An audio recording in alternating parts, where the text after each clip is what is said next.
Hello, नमस्ते, सत श्री अकाल। मैं हूं नेहा तोमर और आप सुन रहे हैं Shakti stories, real life experiences of army wives.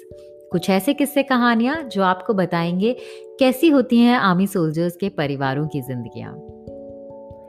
काफी सारे लोगों ने मुझसे मेरे करवा चौथ एक्सपीरियंस शेयर करने को कहा, so here I am with a bonus episode. हाँ, मेरी शादी को 3.5 साल हो गए हैं और मैं 4 करवा चौथ मना चुकी हूँ, पर अब तक वो फिल्मी करवा चौथ एक्सपीरियंस का इंतजार ही कर रही हूँ। पहली करवा चौथ हम साथ थे। He did take care of me well. नौटंकी करते हुए ये भी बोले, अरे मुझे तो याद ही नहीं रहा, मैंने तो खा लिया। मैंने पूछा, एज इफ तुम भी रखते फास्ट। तो फिर अपने स्टाइल में ही रिस्पॉन्डेड, कोई ना, नेक्स्ट टाइम। शायद उन्हें मुझ पर ही डाउट था कि मैं कर भी पाऊंगी या नहीं, और पूरा दिन मुझे कोक्स करते रहे, पी लो ना पानी, क्या ही फर्क पड़ता है। साथ रहते हुए भी वो फिल्मी करवा चौथ मिस क्यों हुआ जानना चाहेंगे? एक्चुअली हम पुणे में थे और वहां सितंबर में भी रेनी सीजन ही चल रहा था, तो बारिश के मौसम में बादलों के बीच चांद ढूंढना अपने आप में एक टास्क था। मुझे लगता है महाराष्ट्र में शायद इसीलिए करवा चौथ का कोई रिवाज नहीं है, वरना चांद देखने के इंतजार में लेडीज भूखी ही ना रह जाएं। तो हमने फास्ट खोलने के लिए अपनी खोज शुरू तो की चांद की, लेकिन एंड में न्यूज अपडेट्स के बाद कुछ रात के 9:30 बजे चांद की डायरेक्शन में अर्घ देकर पति जी की लंबी और हेल्दी लाइफ की कामना करते हुए व्रत खोल लिया, और हम तैयार थे खाने पे अटैक करने के लिए। उस दिन के खाने की भी काफी इंटरेस्टिंग कहानी है। दिल्ली में चीनी वाली खीर खाई थी मैंने हमेशा, तो जब यहाँ ओणम सेलिब्रेशन में गुड़ वाली खीर खाई तो काफी एक्साइटेड थी मैं उसको घर पे बनाने के लिए।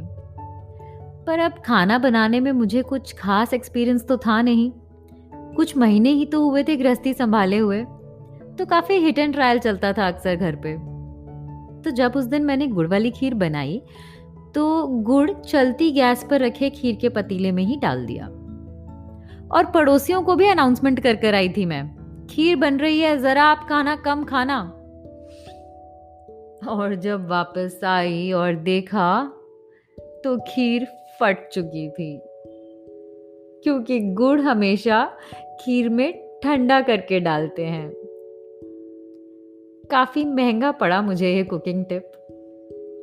वो दिन है और आज का दिन है, मैं गुड़ वाली खीर अपने मेस में साउथ इंडियन कुक्स के हाथ की ही खाती हूँ। अगला करवा चौथ ऐसे टाइम पर था कि वो एक ट्रेनिंग कैंप पर थे, जहां मैं उन्हें मिलने नहीं जा सकती थी। तो वो कहीं तो रेगिस्तान की धूल में ग्रीन टेंट में बैठे चांद के इंतजार में मुझसे वीडियो कॉल करते रहे। उस बार मैंने रियलाइज किया कि वीकेंड का करवा चौथ काफी मुश्किल होता है काटना। तो अगले साल मैंने ऑफिस से छुट्टी नहीं ली, पर वर्क फ्रॉम होम किया, क्योंकि बिजी रहने से खाने पीने पे ध्यान थोड़ा कम जाता है। वर्क फ्रॉम होम इसलिए क्योंकि ऑफिस में तो पानी कब पी लो पता ही ना चले। इस बार ही उनके पास जाना इसलिए मुमकिन नहीं हो पाया क्योंकि वो हाल ही में मूव हुए थे एक नई जगह पर, और अभी तक उनकी रेजिमेंट और वो सब सेटल ही नहीं हुए थे वहां। पर जैसे ही सब कुछ सेट हुआ, I did make a visit to him. Karwa Chauth, birthdays, anniversaries या कोई और स्पेशल डेज पर हम मिल पाए, ये हर बार पॉसिबल नहीं होता है। तो जब हम मिलते हैं हमारे लिए वही स्पेशल टाइम होता है। ओके, तो अब बात करते हैं अभी रीसेंट वाले करवा चौथ की। आई वुड से कि ये वाला करवा चौथ सबसे ज्यादा डिफिकल्ट था। नहीं नहीं, मेरे लिए नहीं, उनके लिए। क्यों? क्योंकि अब ये ऐसी जगह पर थे जहां वीडियो कॉल तो मानो एक लग्जरी थी। नॉर्मल फोन कॉल हो जाए वो भी बहुत होता था। ऐसे भी कई दिन गए हैं जब एक दूसरे से हम 2-3 दिनों तक बात नहीं कर पाए हैं। पिछले कुछ दिनों से नेटवर्क सही हो गया था, पर करवा चौथ से एक दिन पहले वापस प्रॉब्लम आनी शुरू हो गई थी। तो इस बार तो वीडियो कॉल बहुत ही मुश्किल लग रहा था मुझे। पर समहाउ करवा चौथ वाले दिन शाम तक नेटवर्क में सुधार आया और उन्होंने फिर कोशिश की कनेक्ट करने की। कुछ 16 बार ट्राई करने के बाद हम कनेक्ट कर पाए एक दूसरे की वीडियो देख पाने और बात कर पाने के लिए।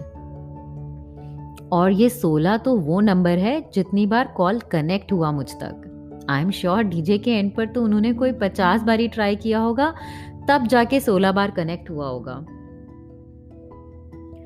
और आई एम श्योर ऐसे ही हजारों आर्मी कपल्स ने मनाया होगा अपना करवा चौथ। पर हम आर्मी वाइफ्स को सिर्फ इस बात की तसल्ली रखनी होती है कि हमारे हस्बैंड्स जहाँ हैं वहाँ हेल्दी और सेफ हैं, क्योंकि जिस तरह की एक्सट्रीम कंडीशंस में वो रहते हैं, उनका ठीक रहना ही एक खुशी की बात होती है। बाय द वे, इस बार फिर उन्होंने मुझे कहा कि अरे यार, मैं तो रख ही नहीं सकता यहाँ पर फास्ट, पर मैंने सुबह से 8 से 10 बादाम और 2 पराठे ही खाए हैं और अब रात में तुम्हारे बाद ही खाऊंगा। उनका -20 डिग्रीज टेम्परेचर में रहते हुए with really low oxygen levels मुझे सपोर्ट करने के लिए ये बोलना ही काफ़ी था। आई एम होपिंग कि अगले करवा चौथ हम साथ हों और वो परफेक्ट फिल्मी करवा चौथ एक्सपीरियंस कर पाएँ, जहाँ चाँद भी हो, वो भी हो और मैं भी अपने ब्राइडल लुक में तैयार होकर व्रत खोलूँ। Let's see when that happens. पर जब भी होगा मैं आपको उसकी कहानी भी ज़रूर सुनाऊंगी। अगर आपने भी अपना करवा चौथ अपने हस्बैंड से दूर मनाया है, तो आप ज़रूर शेयर करें अपनी कहानी मेरे साथ। आप मुझे लिख सकते हैं। मेरा इंस्टाग्राम हैंडल है djneha2017, DJAYNEHA2017। और पॉडकास्ट को शेयर करना ना भूलें, क्योंकि आप इसे यूट्यूब और स्पॉटिफाई और सभी लीडिंग पॉडकास्ट ऐप्स पर सुन सकते हैं। जय हिंद।